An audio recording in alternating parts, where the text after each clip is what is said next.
Indian cinema के लिए आज का दिन बेहद दुखद है, क्योंकि इंडियन सिनेमा ने और इंडियन फैंस ने अपने एक ऐसे अभिनेता को खोया है जिनकी जगह शायद कोई और नहीं ले सकता। एक सितारा जो शायद आज के आसमान से टूटा है और उसकी जगह कोई और सितारा नहीं ले सकता है। वर्ल्ड क्रिमेटोरियम में अंतिम संस्कार की तैयारियां हो रही हैं और बॉलीवुड किस तरह से वहां पर पहुंचा हुआ है। इस वक्त हमें रणधीर कपूर भी वहां पर दिख रहे हैं, अमिताभ बच्चन पहुंच चुके हैं अभिषेक बच्चन के साथ, विकास भी हमारे साथ बने हुए और सुरेश ओबरॉय जो बेहद करीब रहे विनोद खन्ना के, वो भी हमारे साथ बने हुए हैं। विनोद खन्ना की शख्सियत के बारे में हम बात कर रहे हैं, किस तरह से उन्हें आज याद करना है और किस तरह से आगे भी उन्हें दिलों में रखना है, ये भी हम जानने की कोशिश कर रहे हैं सुरेश ओबरॉय जी से, उनके पास भी आएंगे। लेकिन विकास, अभी फिलहाल वहां पर क्या हो रहा है? श्रद्धांजलि दी जा रही है, एक एक करके लोग अंदर जा रहे हैं, हम देख सकते हैं। वहाँ इम्तियाज़ अली भी हमें दिख रहे हैं फिलहाल। सो तमाम उम्र के दायरों को छोड़कर और उनके साथ जिन्होंने काम किया है अब तक के जो फिल्मकार हैं सब पहुंचे हुए हैं।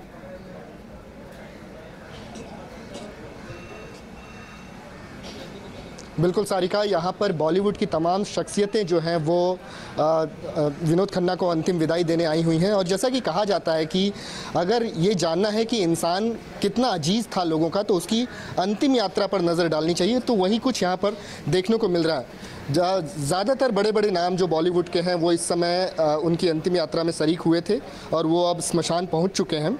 जो पार्थिव शरीर है वो चिता पर लिटाया जा चुका है और थोड़े ही देर में उन्हें मुखाग्नि दी जाएगी। इस अंत्येष्टि में शामिल होने वाले खुद बॉलीवुड के बिग बी अमिताभ बच्चन थे, उनके बेटे अभिषेक बच्चन यहाँ पर देखने को मिले। इसके अलावा तमाम वो प्रोड्यूसर्स और डायरेक्टर्स जिन्होंने विनोद खन्ना के साथ काम किया और व्यक्तिगत रूप से वो विनोद खन्ना के मुरीद बने रहे, ये लोग जो हैं इस समय अंत्येष्टि में शामिल हो रहे हैं। विकास, आपके पास वापस लौटते हैं। श्रद्धांजलि दी जा रही है, अंतिम विदाई दी जा रही है। सुरेश ओबरॉय भी हमारे साथ इस वक्त हैं। सुरेश ओबरॉय जी, क्या मानते हैं आप कि जिस तरह की शख्सियत थी, जिस तरह का टैलेंट था, उस तरह के कदरदान उन्हें बॉलीवुड में नहीं मिले, उनके ड्यू पूरा नहीं मिला बॉलीवुड में?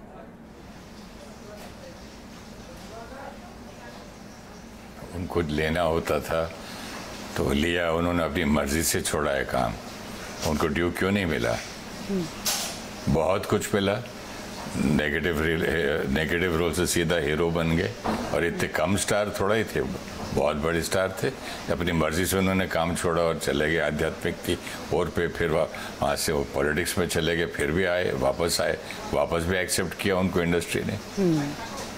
यानी जो चाहा वही लिया फिल्म इंडस्ट्री से और उतना दिया। आप बने रहिए हमारे साथ सुरेश ओबरॉय जी, आपसे हम बातचीत आगे भी करेंगे। सुभाष कहीं क्या कुछ कह रहे हैं हम वो दिखाते हैं। शुरू किया था मन का मीत जब फिल्म शुरू हुई, एक फिल्म मैंने लिखी भी थी उनके लिए, आखिर डाकू। फिर बहुत दोस्ती हो गई। हमारे विस्लिंग वुड्स के वो ट्रस्टी भी थे, मेरे मित्र भी थे। फिल्मों में काम करने से ज़्यादा हम मित्र ज़्यादा थे। ओशो के फॉलोअर्स थे दोनों हम, तो अक्सर हमारी मुलाकात होती रहती थी। वे लास्ट ईयर ही वो हमारे कॉन्वोकेशन में आए थे और एक बहुत खूबसूरत स्पीच दी थी उन्होंने कि नथिंग लाइक शोबिज, जिंदगी एक सेलिब्रेशन है और ये सेलिब्रेशन हम करते करते गुजार दें और चले जाएं। ये एक बहुत मोटिवेशनल स्पीच उन्होंने स्टूडेंट्स को दी थी। जिंदगी सेलिब्रेशन है और सेलिब्रेट करते ही चले जाएं, एक सेंटेंस में सुभाष कहीं ने उनकी पूरी फिलॉसफी जिंदगी की बता दी।